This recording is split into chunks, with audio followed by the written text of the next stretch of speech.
Hello everybody, once again, this is AikawaKazu and welcome back to another Bloodline video here. Today we will be working on our midlife crisis video that I mentioned last week, I think, or 2 videos back for Bloodline. So I wanted to do it with the Bloodline Christmas Madness share video, but actually recorded twice if you notice or if you remember that I mentioned in that previous video. And the reason why I recorded twice because the first time I actually mentioned about the share thing and then I moved on to the midlife crisis, but because on that particular day I wasn't having a great day. I believe it was after stream. Yep. So I just cut off my video halfway and I decided to re-record just the share part of the video. So yep, I wanted to bring it up earlier, so apologies for those who have been waiting for it, but we will come to it today where I'm also better prepared to share with you guys 3 main important things today. Okay, so first things first, how do you know if you are entering or currently, you're currently in the midlife crisis, what I call the midlife crisis in Bloodline? There are a few indicators that I can give you. The first one will be your squad level. If you're at squad level 55 and above and you're not hitting consistently the top 100 or 200 rank in arena, currently like myself, that means either your RNG is extremely bad or you have not actually planned the progress of your units in a way that you have at least a certain level of advantage. My character in Balefree wasn't planned very well. I mean, I'm pretty lucky with Rhea. I managed to get it to LB3, which is max level of 85, but she's currently still level 81. And I'm diligent enough to actually buy Mika from the crystal trade when it came up, and I got Mika to 5 stars. And what else? Yep, I managed to get my Little to 5 stars, my Ron to 5 stars. But that aside, how do you know, aside from a squad level, when you're entering or are currently in the midlife crisis? It's very simple, okay? The game gives you certain things. There are certain things that the game gives you. First one is Ron. Alright, to get Ron to 5 stars, you need to be able to clear your challenge mode correct, and to be able to clear a challenge mode you need to be at least around 3.3 to 3.4k power, and with a good 5-star lead friend, maybe I don't know, 5-star lead depending on what you need to get to the challenge mode for the first witch hunt stage to clear that one.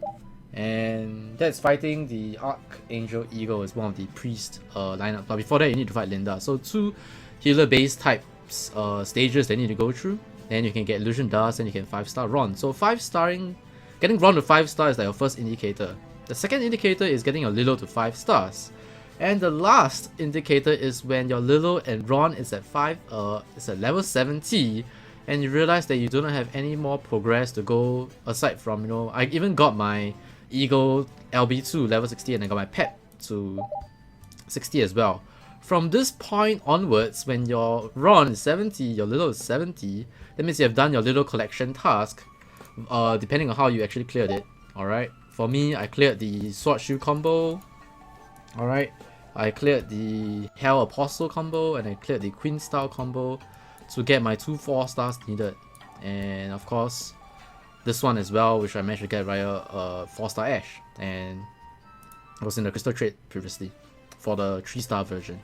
So these are your indicators: 5-star Little at level 70, 5-star Ron at level 70, and your 1 5-star unit that you got from your first 5-star. I mean your first hand summon to get your first 5-star, because it's 100% chance to get a 5-star in your first hand summon.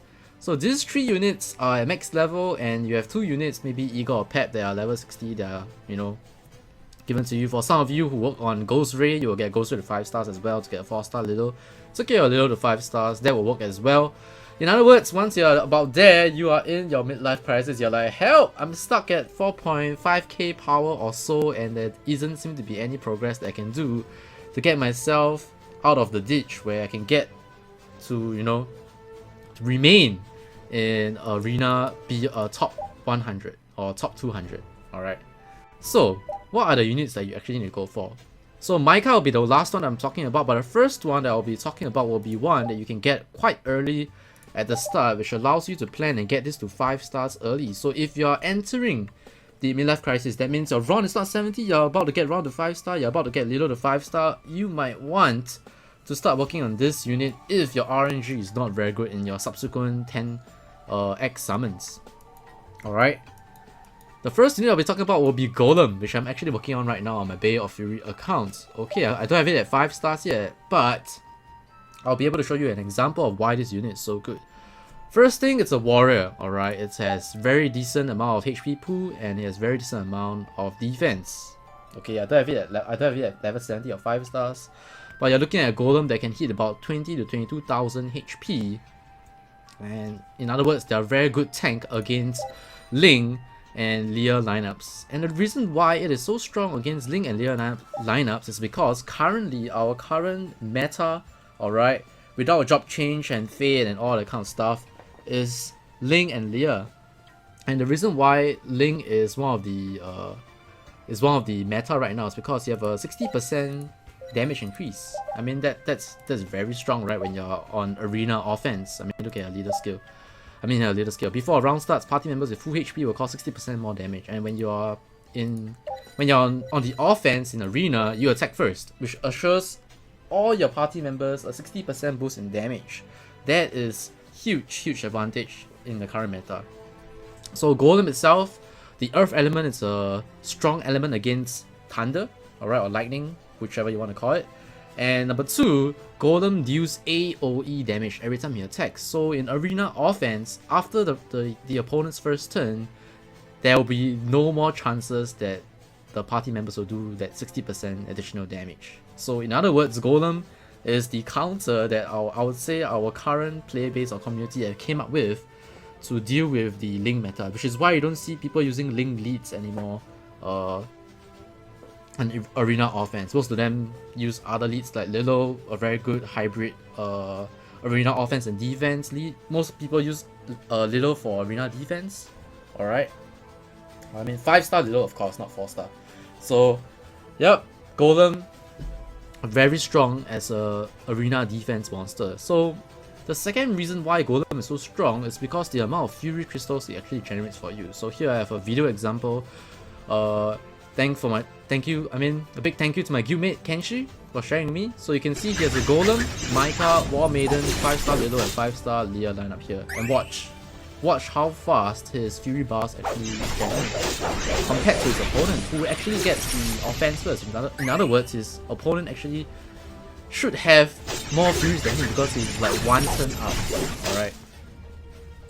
And you can see the Lilo is already almost dying on his team. He's the team on top. And while this is not a Ling lead attack or lead arena offense from your opponent, but you can see right now, War Maiden, Golem, Mika, almost full Furies already. And guess what? AoE attack allows so many Fury crystals to drop. And bam, Golem and Mika will be able to use the ults. And look at the opponent! Most of them are not even halfways. I mean, granted that when you kill a hero unit, a lot more Fury crystals actually drop. But still, you can see the strength of the Golem unit right there. Alright. So Golem, alright, this is the one I'm sharing right now, is one that you can actually work on if you're entering midlife crisis or actually do not have anything to work on right now. And you can actually work on it via your challenge mode, Secret Tower, and it's actually under, you scroll down, it's actually chapter 3, alright, because I used up all my challenge modes, I cannot actually reset as well. You go down, it's called the Berserk Mountain, I think, Man, alright, and you can get 5 fragments per day. I'm very close to, I just need 1 more, and then I can get it to, in fact I can get it to 5 stars already. How many do I have? I already limit break my current 4-star Golem once. Yep, it's level 55. So if I just make another 4-star and then get this to level 60, I will be able to 5-star my Golem. And Golem is also very useful for future content because of drop change will further increase his HP, I believe. And I believe Fate will help you get his defense to crazy amounts. So if you are thinking about potential between defense and HP, right now maybe you can use HP because he doesn't have his Fate unlocked yet or drop change, so you can go for HP right now. But if you're looking ahead and you already got like a plus 15% defense potential on it, when you got a golem, yeah, just stick to the plus 15% defense potential. Anything else about golem that I missed out? Aside from it being a counter against link lead setups and it generating more furies for your arena defense? Nope, I think that's all. You can farm him from challenge mode. Alright, if you really want to farm him, you can actually go for the, Lost Treasure. Lost Treasure, the event map that actually drops you all the materials you need for equipment. You can go to it's Wonderland, sorry. Lost Wonderland level 2. I'm not too sure, is it the treasure? Yeah, it's not Vital Fantasy. I think it's the one that gives you materials, if I remember correctly. But only Lost Wonderland level 2. But you're gonna spend like 100, 200, or even up to 500 stamina trying to get a drop from it. Because the drop rate is pretty bad. Or you can actually go to Chapter 3. Alright, not Chapter 3. Is it Chapter 3? No, I think I clicked the wrong chapter. That's Chapter 5, sorry. Chapter 3, I believe it's library. No, not library. I think it's training room. Nope. Laboratory, yeah. Laboratory, I'm gonna try right now just to show you guys, okay? Berserk Mountain Man. I think it's Berserking Mountain Man, whichever the translation is. But let me just change to my right squad first. Maybe I'm lucky enough to show you guys that it drops. I've used about 100 stamina on my Oath of Dawn account to no avail, just to try and test the drop rate to see if it actually drops. So I don't know if it actually drops yet. I'm currently testing it alongside a few friends. Wait, did I go to the correct? Yeah, that's correct. And this stage actually allows you to farm Nina, and if you really want to farm crystals, next time I'll share another video on how you actually can farm crystals actively when you really don't have anything to do. But this is more like endgame people, what they can do actually to spend their stamina. Because Nina is a unit that has a 50% increase in post-battle EXP, you can get her 3 stars very fast. But that means that you need to use a lot of gold because evolution requires gold and you need the evolution materials as well. So, yeah, you can farm Ninas here as well. You also get Princess Nina from the challenge mode as well when you do it. So, it's actually quite easy to get her. So, it's no hurry if you want to farm crystals.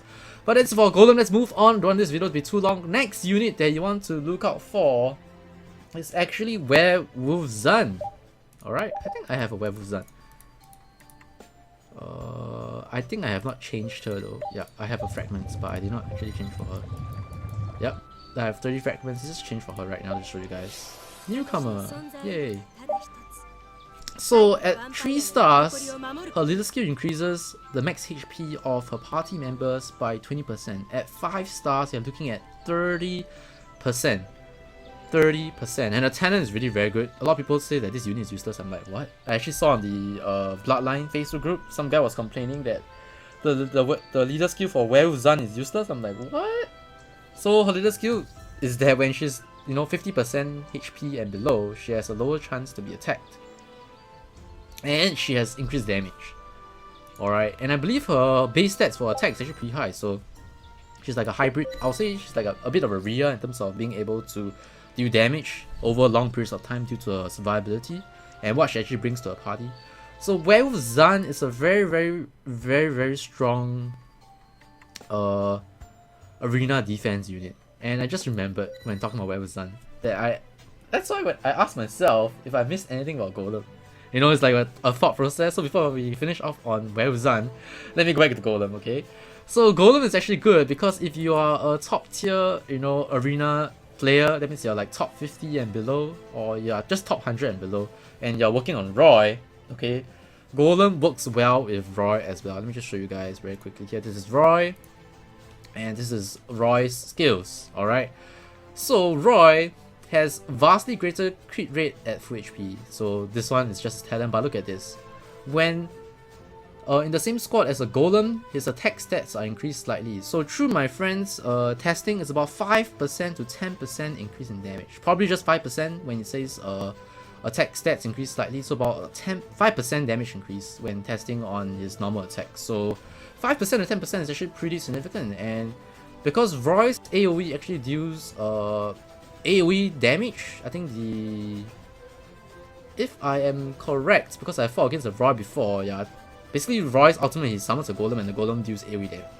Yeah, I'm pretty sure it's AoE. So the ultimate skill description here, ultimate skill description here is probably a mistake, or I'm wrong. So correct me if I'm wrong.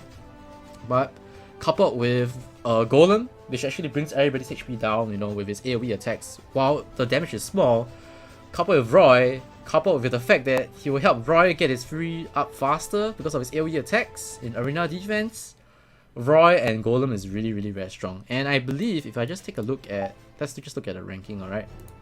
Let's look at the top 10 players in Bay of Fury, which is one of the, this is the first server, so it has to be the most developed server right now. And let's look at Puppet.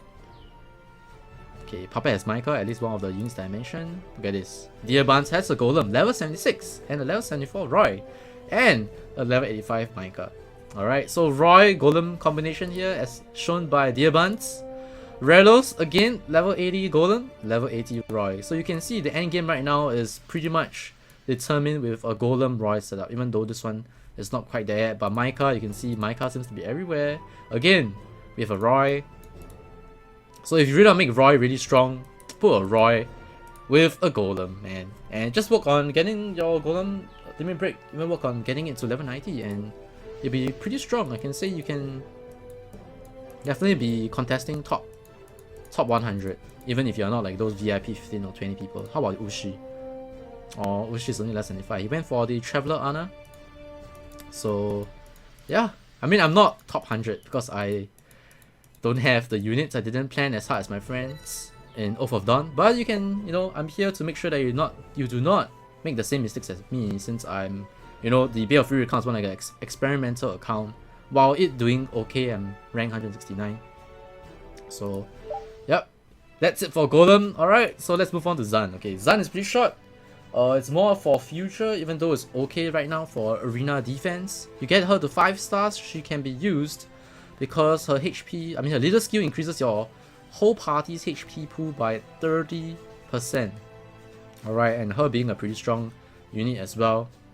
And I believe in future, when Fate and Drop Change is unlocked, alright, you're looking at, you know, a water light combination setup in future. If I'm not wrong, water light is one of the strongest, or the current meta, if not one of the past meta just before, that's in China's Bloodline right now. So I believe Werewolf Zan is one of those units, even though I mean, then it'll be what they call the Shin Dancer Yumi setup here, but I believe getting Zan will be pretty strong when Drop Change is first released, when you're fighting against people without Drop Change, and that 30% max HP increase is really quite good. And of course, Zan is needed for one of the collections. There you go, if you want to max limit break your Lilo. And you should notice just now that Lilo is in every lineup. Alright, look at this, just look at this, just look at the number of red Lilo leads here.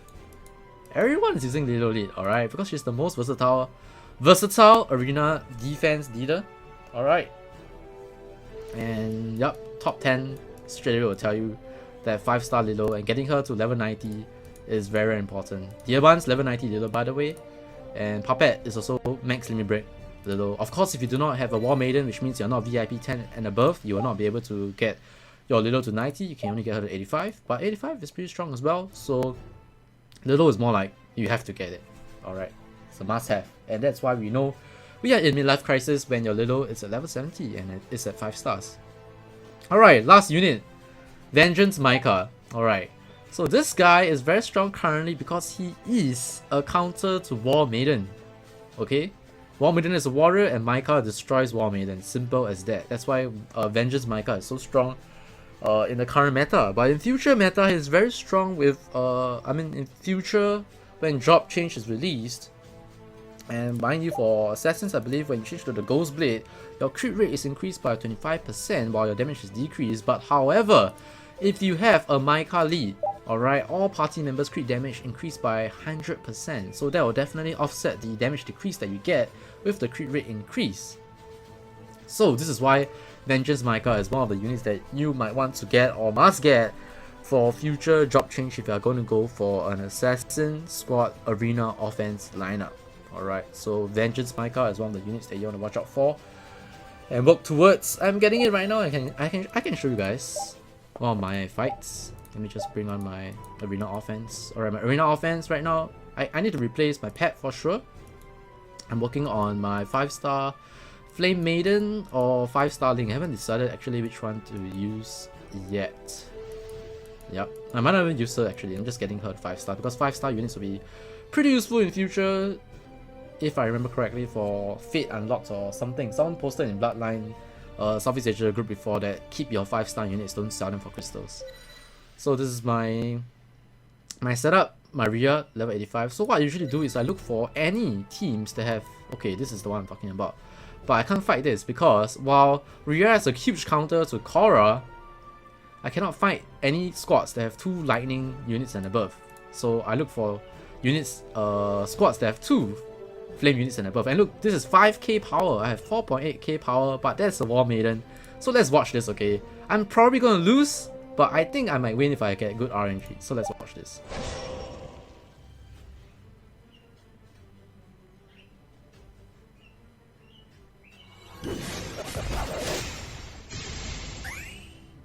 Okay, attack the 2 warriors first. My pet managed to survive, that's quite crucial for me. Okay, we killed the Littles, good news for us. Pet is dead, that's fine. And look at how strong Mika is, because his talent gives him a 20% chance increase in crit rate on his next attack if he doesn't crit for the first time. So Dawn is dead, and look at how War Maiden dies and melts with Mika. Oh man, Ron surviving that is so crucial, but Aura is about with you. But it's probably not gonna matter because my Rhea has ult. So yep. And when it comes to this point, right, it's more like the Aura surviving up to 20 rounds, but that's not gonna happen with my Mika at full HP and my Rhea alive. So yep, I actually won a squad that has about 150 or close to 120 more power than me. And there we go. Mika, 42,000 damage, Rhea 47,000 damage. And yep, this brings my rank down to 142. So you can see how strong Mika is overall. And my squad is okay, not too bad so far. Definitely can replace Pet. Maybe I can replace Pet with Golem for my arena defense, but I think that's about it. And I'm also working on War Maiden. Sorry, I mean not War Maiden, Maiden. Maiden is also one unit that you can work on, but this is more for when you go for the water light combination with Dancer, Yumi, and of course Fina. Sacred Fina also one of the units that you might want to work on. But I'll only talk about Golem. Golem is actually the priority for this video, alright, because it's something that no matter if you're pay to play or you're free to play account, you can work for it. And Mika is very based on whether you want to use crystals to buy him, and of course Werewolf Zan is whether you can even kill her in Vampire Sanctuary to get the fragments consistently. And for some people, it's whether she even appears, you know, in the Vampire Sanctuary. But I think that's about it. Yep. Video is about 23 minutes, so I think that's quite a good pace. As always, if you want to help me out, share this video with your friends. For those who are, you know, right now in midlife crisis, let them know that they are about to approach midlife crisis and what they should work on, and you know, the wonders of Golem. And I hope this video will help you guys and your friends be able to do that. So share with your friends, stomp the like button, and as always, my name has been AikawaKazu. Thanks for watching once again. God bless. I'll see you guys and girls in the next video. Goodbye.